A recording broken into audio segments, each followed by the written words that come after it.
রাজকন্যা চাঁদকুমারী, অনেক তো ঘোরাফেরা হলো, এবার চলুন আমরা মহল ফিরে যাই। তাই চলুন।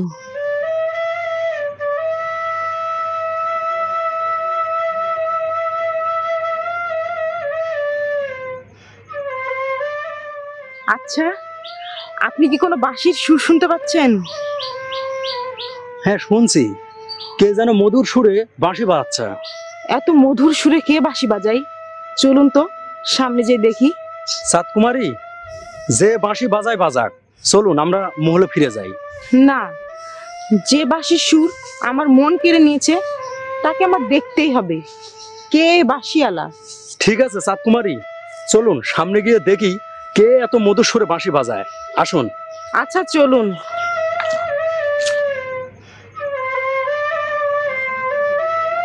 চাঁদকুমারী, ওই দেখুন, এই ছেলেটি বাঁশি বাজাচ্ছে। আমারও তাই মনে হয়। আচ্ছা, আপনি এখানে দাঁড়ান, আমি যে দেখে আসছি। আচ্ছা ঠিক আছে, আপনি যান।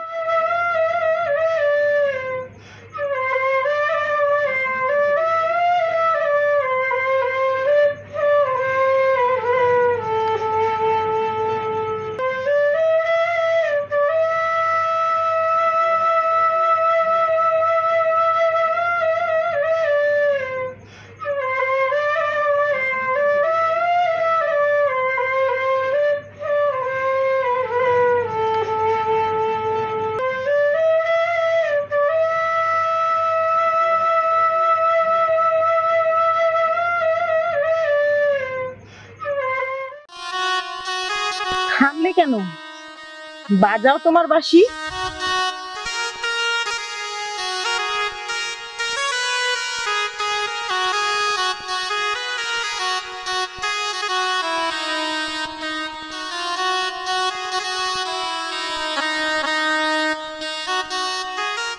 কে আপনি?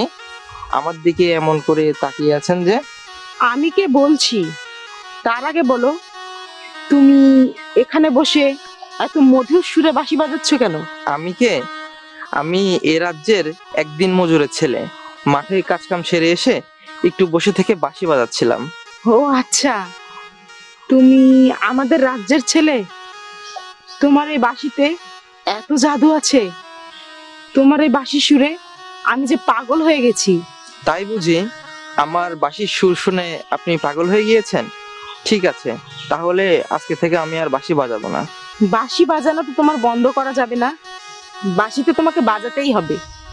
এবার বলো, তোমার নামটা কি? আমার নাম মোহন, এই পাশেই আমার বাড়ি। এবার আপনার পরিচয়টা কি আমাকে বলবেন? আমি এই রাজ্যের একমাত্র রাজকন্যা চাঁদকুমারী। আমি একটু ঘুরতে বের হয়েছিলাম, তোমার বাঁশির সুর শুনে পাগল হয়ে তোমার কাছে ছুটে এসেছি। কি বললেন? আপনি এ রাজ্যের রাজার কন্যা চাঁদকুমারী? সালাম চাঁদকুমারী। মোহন, এ কি বাঁশির সুর তুমি আমায় শোনালে! তোমার এই বাঁশির সুর শুনে যে আমি তোমার প্রেমে দেওয়ানা হয়ে পড়েছি। রাজকন্যা চাঁদকুমারী, আপনি এসব কি বলছেন? মোহন, যা বলেছি ঠিক বলেছি। তোমার বাঁশির সুর আমার কানে আসা মাত্রই আমি যে তোমার প্রেমে উন্মাদ হয়ে পড়েছি। তুমিই পারো তোমার এই ভালোবাসা দিয়ে আমাকে ধন্য করতে। না রাজকন্যা চাঁদকুমারী, আমার পক্ষে আপনাকে ভালোবেসে ধন্য করা সম্ভব না। আমাকে ক্ষমা করে দেবেন। মোহন, তুমি আমাকে খালি হাতে ফিরিও না। তোমার ভালোবাসা দিয়ে আমাকে ধন্য করো। আমি যে তোমাকে প্রথম দেখায় ভালোবেসে ফেলেছি। দেখুন রাজকন্যা, আপনাকে ভালোবেসে ধন্য করা আমার পক্ষে কোনোভাবেই সম্ভব না, সম্ভবই না। আমাকে ক্ষমা করে দিবেন। মোহন, যেও না। মোহন, মোহন আমার কথা মানলো না, কিন্তু আমি তো কিছুতেই ছাড়বো না। যেভাবেই হোক আমি তো মোহনের ভালোবাসা আদায় করেই ছাড়বো। কথা বলা হয়েছে রাজকন্যা? হ্যাঁ হয়েছে, তবে আমাকে এখানে রোজ আসতে হবে বাঁশির সুর শুনতে। আচ্ছা ঠিক আছে, চলুন আমরা মহলে ফিরে যাই। আচ্ছা চলুন।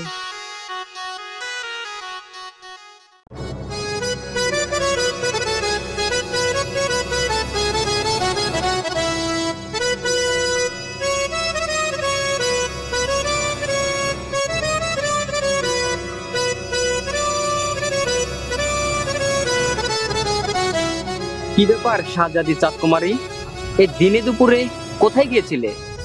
কোথায় গিয়েছিলাম এই কৈফিয়ত কি আপনাকে দিতে হবে? হ্যাঁ, সেই কৈফিয়ত আমাকেই দিতে হবে, কারণ দরজ বাদে তোমার সাথে আমার শাদী হবে। কি বললেন? দরজ বাদে আপনার সাথে আমার শাদী হবে? ভালোই তো। তোমার কথার ধরন দেখে মনে হচ্ছে এই শাদীতে তোমার মত নেই বুঝি? যদি বলি এই শাদীতে আমার মত নেই, তাহলে? কি বলছো এসব চাঁদকুমারী? তোমার আব্বা হুজুর আমার আব্বাজানকে যে কথা দিয়েছে তোমার সাথে যে আমার শাদী হবে। ও তাই? আমার আব্বা হুজুর আপনার আব্বাজানকে কথা দিয়েছে, কিন্তু আমি তো আপনাকে শাদী করতে পারবো না। কেন তুমি আমায় শাদী করবে না? আর আমি তোমার কোন দিক দিয়ে অযোগ্য বলবে আমায়? আপনি আমার কোনো দিক দিয়ে অযোগ্য নয়, কিন্তু আমি আপনাকে শাদী করতে পারবো না, আর এটাই আমার শেষ কথা। রাজকন্যা চাঁদকুমারী, তুমি যে আমাকে শাদী করতে চাচ্ছ না, এর পরিণতি কি হতে পারে সেটা কি তুমি জানো? আমি জানি এই বিষয়ে আপনি কিছুই করতে পারবেন না। আর শুনুন, আমি আপনাকে কখনোই শাদী করব না, কথাটা যেন মনে থাকে।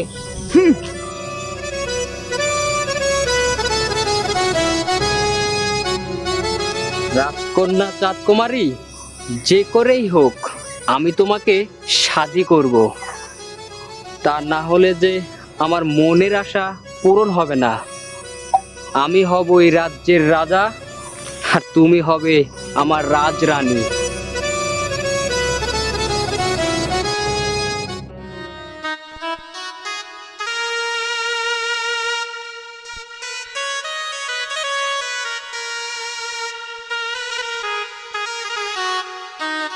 রাজকন্যা, একটা কথা বলবো আপনাকে। জি বলুন। স্যার, গতকালকে আপনি বাঁশির সুর শুনে ছুটে গেলেন এই বাঁশিওয়ালার কাছে, কেন গেলেন বলবেন আমায়? হ্যাঁ, সব বলবো। ওই বাঁশির সুর যে আমাকে পাগল করে দিয়েছে, ওই বাঁশিওয়ালা যে আমার মন কেড়ে নিয়েছে। এসব আপনি কি বলছেন রাজকন্যা? সামান্য একজন বাঁশিওয়ালার বাঁশির সুরে আপনি পাগল হয়েছেন? আপনি বুঝবেন না, বাঁশির সুর শুনে আমার মনটাকে ধরে রাখতে পারছি না। সব সময় তার বাঁশির সুর আমার কানে এসে ভাসে, তাই আবার ছুটে এসেছে আজ তার বাঁশির সুর শুনবো বলে। আপনি এমন করে বাঁশির সুর শুনতে ছুটে আসলেন, এ কথা যদি লোকে জানে তাহলে আপনার আব্বা হুজুরের যে মান সম্মান চলে যাবে।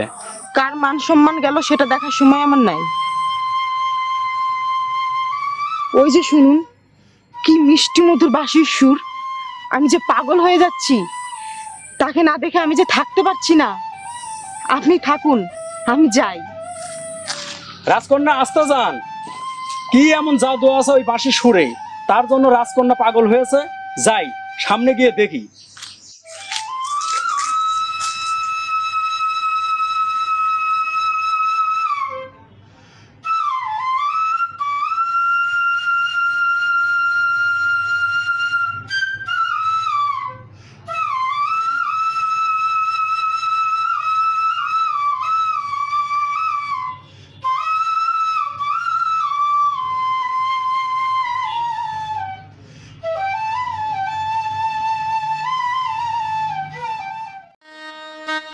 মোহন, বাজাও তোমার বাঁশি। থামলে কেন? বাজাও না। গতকাল থেকে তোমার বাঁশির সুর শোনার পরে আমার মন যে উথাল পাতাল করছে। বাজাও না। আপনি আজ আবার এসেছেন আমার বাঁশির সুর শুনতে? কি জাদু করেছো মোহন, তোমার চিন্তায় যে আমার সারা রাত ঘুম হয় না। তোমার ভালোবাসা দিয়ে আমাকে ধন্য করো মোহন। রাজকন্যা, আমি সামান্য দিনমজুরের ছেলে হয়ে আপনাকে ভালোবেসে ধন্য করতে পারবো না, আমাকে ক্ষমা করুন। মোহন, তোমার বংশী শোনার পর থেকে আমি আমার প্রেম সাগরে তোমাকে ঠাঁই দিয়েছি। তুমি তোমার প্রেম সাগরে ভালোবেসে আমাকে নিয়োজিত করে নাও না। রাজকন্যা, আপনার ওই এক কথা বারবার শুনতে ভালো লাগছে না। আপনাকে ভালোবেসে এই রাজ্য ছাড়তে পারবো না। আমি থাকতে তোমাকে কেউ রাজ্য ছাড়া করতে পারবে না। প্রয়োজনে আমি তোমাকে শাদী করে দুইজনে একসাথে রাজ্য ছাড়বো, তবু তুমি আমার ভালোবাসা গ্রহণ করে নাও না। আসলে রাজকন্যা, সত্য কথা বলতে আপনাকে প্রথম দেখায় আমার মনের মধ্যেও ভালোবাসা জাগ্রত হয়েছে, কিন্তু ভয়ে কিছু বলতে পারিনি। আমি জানতাম আমি যেমন তোমাকে পাওয়ার জন্য পাগল হয়ে আছি, তুমিও আমাকে পাওয়ার জন্য পাগল হয়ে আছো, শুধু বলতে পারোনি ভয়ে। বাহ, ভালো তো দেখছি আপনি সব বুঝে গেছেন। আমি তোমার চোখ দেখেই বুঝতে পেরেছি। আর শোনো, আজ থেকে তুমি আর আমাকে কখনো আপনি বলে ডাকবে না, তাহলে কি বলে ডাকবো? তুমি বলে ডাকবে। তাই? আপনি হলেন এ রাজ্যের রাজার একমাত্র কন্যা, আর আমি কোথায় এক প্রজার ছেলে। আপনাকে কি তুমি বলা আমার ঠিক হবে? আরে পাগল, ভালোবাসার মানুষকে কি আপনি বলা যায়? ঠিক আছে, তাহলে আজকে থেকে তোমাকে তুমি বলে ডাকবো। খুশি তো? খুশি মানে খুব খুব খুব খুশি। তোমার ভালোবাসা পেয়ে আমার যে কি আনন্দ লাগছে তোমাকে বলে বোঝাতে পারবো না। তাহলে আজ আমি আসি। চলে যাবে চাঁদকুমারী? অনেকক্ষণ হলো এসেছি, বেশি দেরি করলে আব্বা হুজুর আবার সৈন্য পাঠিয়ে দিবে আমাকে খোঁজার জন্য। ঠিক আছে চাঁদকুমারী, কালকে আবার আসবে তো? আসবো না মানে? অবশ্যই আসবো। তোমার এই মধুমাখা বাঁশির সুর না শুনে মহলে কিভাবে থাকবো বলো? আচ্ছা ঠিক আছে, তাহলে আজকে আসো। আচ্ছা, আসি আমি।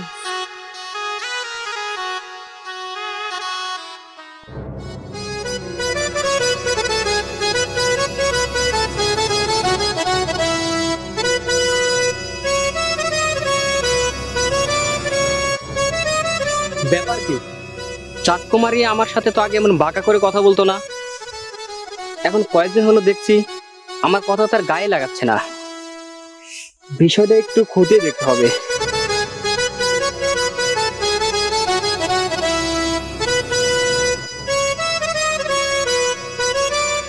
ব্যাপার কি চাঁদকুমারী, এত হাসি খুশি মন নিয়ে কোথা থেকে আসছো?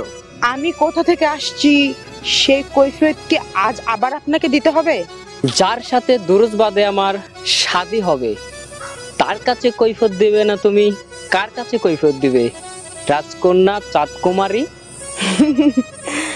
আগে আপনার সাথে আমার শাদীটা হোক, তারপর না হয় আপনি আমার কৈফিয়ত নিতে আসেন। নসেদ, তার আগে আপনি কোনোদিন আমার সামনে কৈফিয়ত নিতে আসবেন না। শুনুন, আর কখনো আপনি আমার সামনে এসে দাঁড়াবেন না, কথাটা যেন মনে থাকে।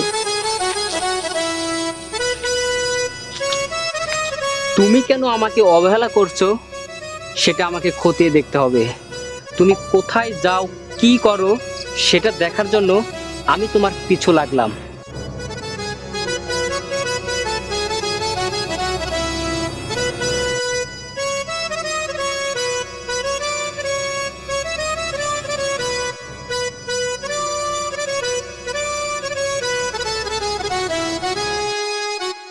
কই, আপনার বাঁশির সুর তো এখনো বাজছে না। বাজবে, সময় হলে বাজবে। জানেন আমার যে কি আনন্দ হচ্ছে আপনাকে বলে বোঝাতে পারবো না। রাজকুমারী, কেন আপনার এত ভালো লাগছে আমাকে একটু খুলে বলবেন? শুনবেন? তাহলে শুনুন। যার ভালোবাসা পাওয়ার জন্য আমি এতদিন অপেক্ষা করছিলাম, সে আমার ভালোবাসাকে স্বীকৃতি দিয়েছে। রাজকন্যা, এই ভালোবাসার কথা যদি আপনার আব্বা হুজুর জানে তাহলে তো ভালোবাসার স্বীকৃতি দেবে না, উল্টে আপনার ভালোবাসার মানুষের গর্দান যাবে। আমার ভালোবাসার মানুষের গদ্দান যাবার আগে আমি নিজেই নিজেকে শেষ করে ফেলবো। এবার চলুন, ও নিশ্চয়ই অপেক্ষা করছে। চলুন।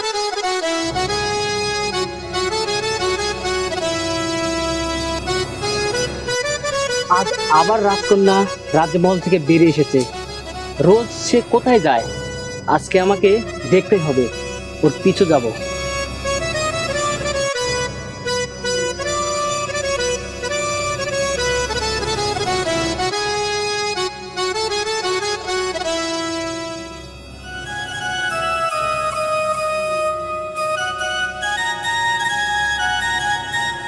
রাজকুমারী,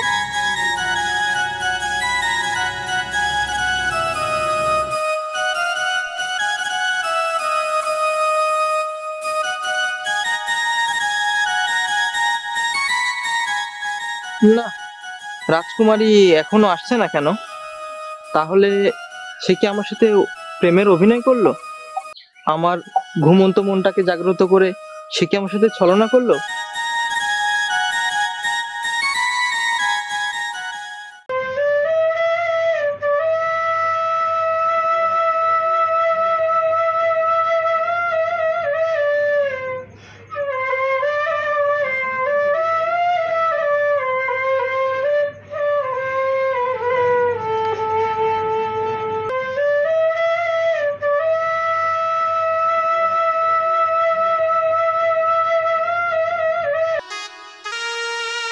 কেন, বাজাও তোমার বাঁশি।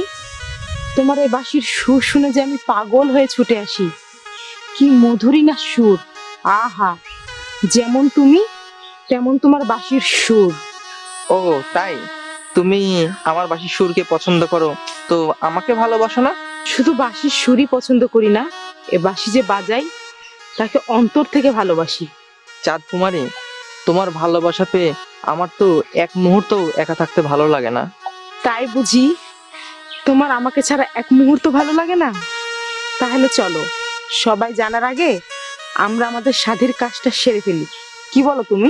এতে আমার কোনো অমত নেই, সবকিছু তোমার মধ্যেই। তাই তো বলি, রোজ তুমি রাজমহল থেকে কেন ঘুরতে বের হও, আর আমাকে তুমি কেন দেখতে পারো না? আজ নিজ চোখে দেখে বুঝতে পারলাম। তাহলে চলো, আমরা আজকে এই মুহূর্তে শাদী করে নিই। আচ্ছা চলো। এই অভি বেঁচে থাকতে এটা কখনো সম্ভব না। এই ছোট লোকের বাচ্চার সাথে আমি থাকতে কখনো স্বাধী হতে দেব না।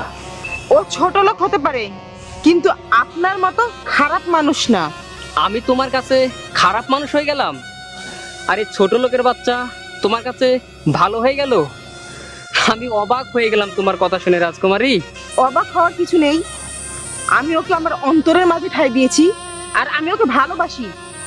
আপনি দয়া করে যাবেন কি? আমি এখান থেকে চলে যাব আর ছোট লোকের বাচ্চাকে শাদী? আমি বেঁচে থাকতে এটা কখনো সম্ভব না। আমার সাথে আমি আপনার সাথে কোথাও যাব না। আমি মোহনকে ভালোবাসি, মোহনকে শাদী করব, আর এখানেই থেকে যাব। তোমাদের ভালোবাসার কথা যদি তোমার আব্বা হুজুর জানতে পারে, তাহলে তোমার কি অবস্থা হবে তুমি ভেবে দেখেছো? আমি সব ভেবেই মোহনকে আপন করে নিয়েছি। আমি বেঁচে থাকতে তা কখনো সম্ভব না। চলো আমার সাথে রাজমহলে। না, আমি কিছুতে যাব না। যাবে না? আমি তোমাকে জোর করে নিয়ে যাব, দেখি আমার হাত থেকে তোমাকে কে বাঁচায়। আমি বাঁচাবো আমার ভালোবাসার মানুষকে আপনার হাত থেকে। তুই আমার হাত থেকে ওকে রক্ষা করবি? হাসালি আমায়। তুই জানিস আমি কে? আপনি কে আমার জানার বিষয় না, তবে আপনি এখন এই মুহূর্তে এই স্থান ত্যাগ করুন, তা না হলে। তুই সামান্য ফকিনীর বাচ্চা হয়ে আমাকে হুমকি দিচ্ছিস?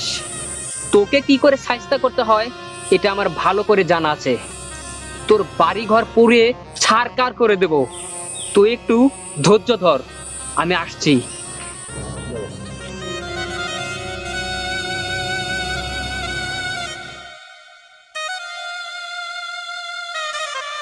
এখন কি হবে চাঁদ কুমারী? ও তো মহলে সন্ন্যন্দে চলে গেল।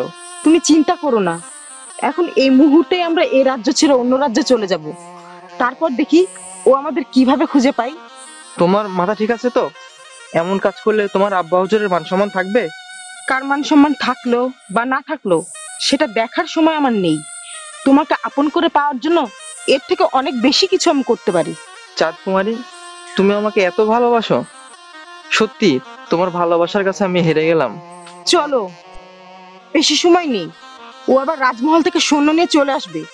ঠিক আছে চলো, আমরা আজকেই এই রাজ্য ছেড়ে অন্য রাজ্যে পাড়ি জমাবো। আচ্ছা চলো।